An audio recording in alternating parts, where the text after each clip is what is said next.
As the international community pleaded with Armenia and Azerbaijan to stop fighting, they did the opposite. Now, in its fourth day, violence is increasing in the disputed region of Nagorno-Karabakh, and it threatens to spread outside the immediate conflict zone. In Azerbaijan, Bada is more than a dozen kilometres from the front line, but the sound of shelling reverberates through the town. Men have crowded outside conscription offices in the capital Baku, ready to be sent to battle.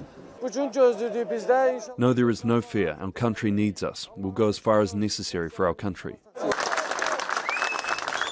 Nagorno-Karabakh is internationally recognised as part of Azerbaijan, but is controlled by Armenian forces. When the dispute began in the early 1990s, many of these men were not born. We were waiting for this day. I hope we'll liberate Karabakh. I hope all our soldiers return safely. In Armenia, there were long lines too, after Prime Minister Nikol Pashinyan called all men into military service. The UN Security Council repeated calls from Russia, France and the US to stop the sign-up and step back for talks. Yet the leaders show little interest in negotiation. It's very hard to talk about negotiations, especially about their contents, when specific military operations are underway. It's not clear how this fighting began on Sunday, but Armenia and Azerbaijan blame each other. Azerbaijan says it is retaking towns and territory it lost in the 1990s. Armenia says it is repelling Azeri advances. Both countries say they are now at war. Armenia also alleges Turkey is supporting Azerbaijan in the battle, claiming a Turkish F-16 fighter jet shot down an Armenian warplane inside Armenian airspace on Tuesday.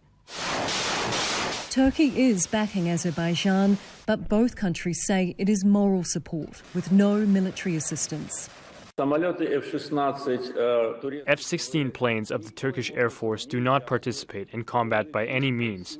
Today, new technologies make it difficult to hide something due to objective means of surveillance.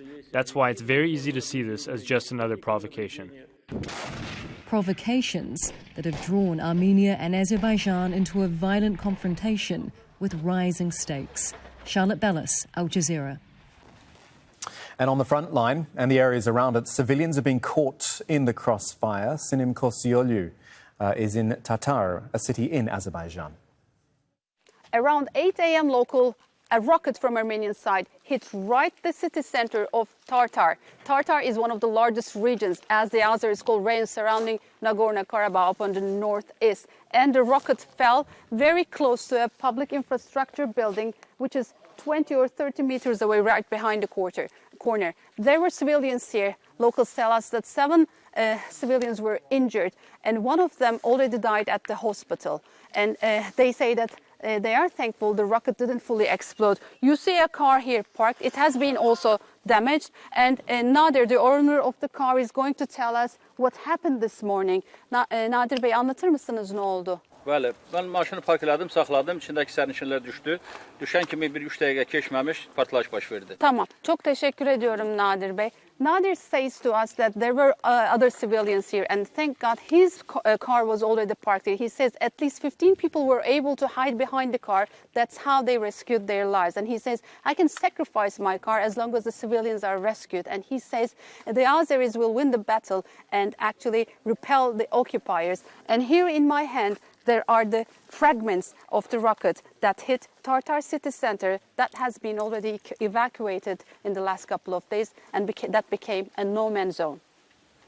Now, in addition to all this, Turkey says it will back its ally Azerbaijan by, quote, every means available.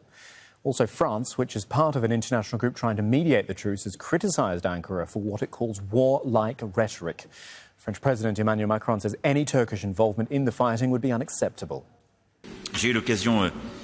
At this stage, I remain extremely cautious, but we know it's an extremely volatile situation. That said, I have noted Turkey's political declarations in favor of Azerbaijan, which I think are inconsiderate and dangerous. France, as part of the Minsk group, which requires the impartiality which explains my caution, remains extremely concerned by the warlike messages coming from Turkey in the last few hours, which essentially remove any of Azerbaijan's inhibitions in reconquering Nagorno-Karabakh, and that we won't accept. Let's check in with Robin Forestier-Walker, who's monitoring developments from Tbilisi in Georgia. Robin, so many calls for the fighting to stop and for some sort of negotiation, but these sides are just rejecting that. Yes. Well, Nikol Pashinyan, the Prime Minister of Armenia, did say, I believe in comments yesterday to the Russian media, that they would be prepared to go back to the negotiating table provided the fighting stops. So that's the Armenian position. But in terms of what we're seeing on the ground, unfortunately, the figures just get grimmer and grimmer. Today, 14 killed on the Azeri side, according to the Azeri Defense Ministry, and 3 civilians killed this afternoon in the town of Martakert on the Armenian-held side of Nagorno-Karabakh. So it looks as if the momentum is just constantly there, with the Azeris and the Armenians unable to stop, regardless of what the international community says. And this has always been the concern of people watching, that these things just get out of hand, and there's no stopping it once it's got started. Kamal. OK, Robin Forestier-Walker with that update from Tbilisi, Georgia. Thank you.